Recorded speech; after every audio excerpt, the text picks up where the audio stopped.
Well, we've had a terrific discussion here tonight about a whole range of issues. A lot of health focus with the Minister, with Mukesh Haikerwal here as well, but particularly with vaping, because the Minister's about to make a big announcement cracking down on vaping and the access to both, it sounds like, nicotine and non-nicotine vapes.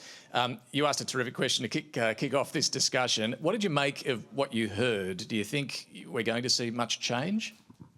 I'm not sure. There is a good point about the therapeutic effect of vaping for people that are trying to quit smoking, but I think that's like skipping over the whole issue we're facing, which is it is a major issue in my age group, and they're not trying to quit smoking. We've been we're 20, but so yeah, I'd be really curious to see what comes out tomorrow, because we've made it illegal to access nicotine vapes without a prescription, and I think it was in October last year, and 6 months on, I can walk in anywhere and get one if I really wanted to. So, and just on that, for those of us who aren't 20 anymore, and we think, why on earth would you go and take up vape? Why do 20-year-olds do it?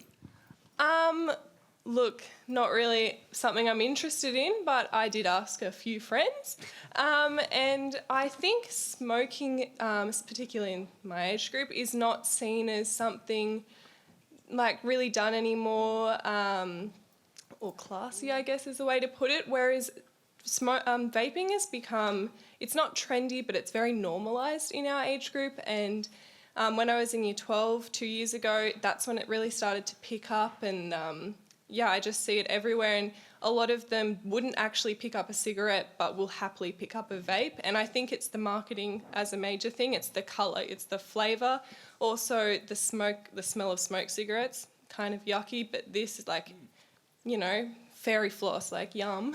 That's really interesting. Look, thank you for that. And it sounded like everybody on the panel tonight agrees this is a problem. And I suspect a lot of parents agree with that. I mean, by the way, does anyone actually think, it's not a problem, live and let live, people should have the freedom to do what they want? Does anyone have that sort of view?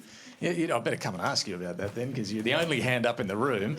What are your views on, any sort of further restrictions here? I'm not a pro-vape, but if you are 20, you have the choice to do it. Marketing is an option. I actually work in marketing, not for vaping, and it gives you the power of choice, and you can choose to vape or not to vape. That is on you. Fair enough. All right, well, thank you for sharing that. The other really interesting discussion we had tonight was about access to a GP, and I'm sure everybody knows that it's getting very hard to get to a GP. If you can get to one, it's getting pretty expensive to see one. Bulk billing rates are a real issue. There's the related problem of medical students not going into general practice, and we heard from one tonight who has obviously some concerns about whether this is the right career path to follow. What did you take from tonight's discussion? Yeah, thank you, absolutely. And also, just on the vaping point that we were discussing, I've heard from a lot of friends who do vape that it's also a big mental health thing. When the cost of living crisis is rising, life is stressful, and they turn to vaping as a coping mechanism. And I think the underlying thing under all that is how we're going to improve the mental health in Australia, mental health care provision as well. No, it's a very good point.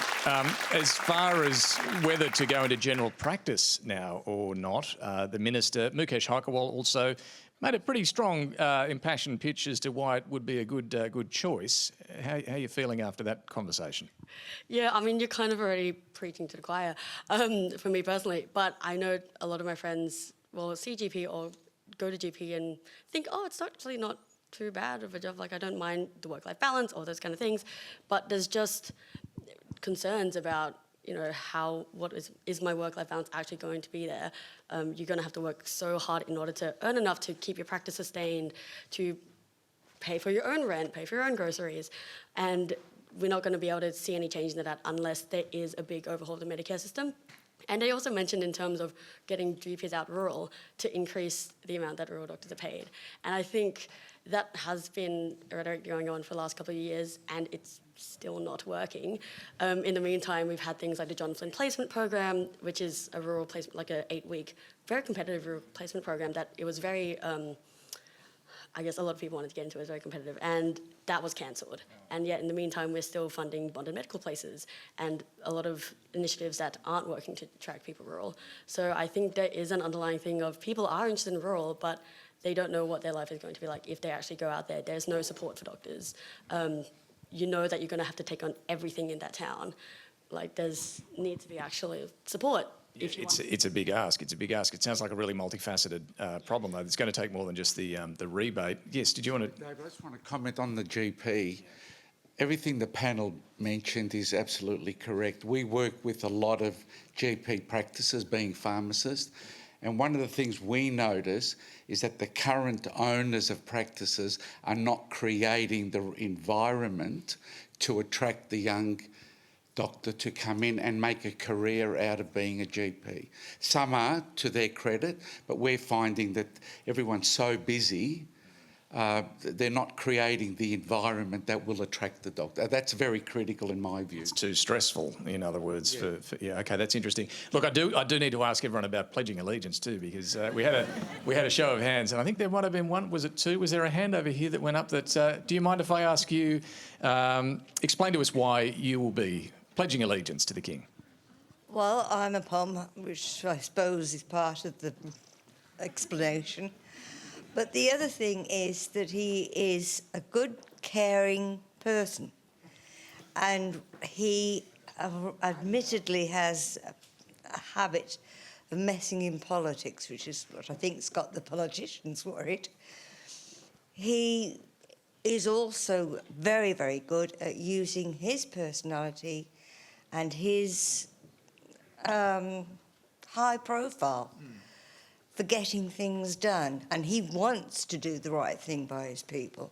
And by the way, what she was talking about the expense, half of the expense of the coronation is for security, and that's to protect the people as much as the king and the queen consort. Takes a bit of getting used to. It does. I still think. No, look, thank you for your input on that. Did anyone else want to comment on pledging allegiance? I'll come to you finally, right in the middle here.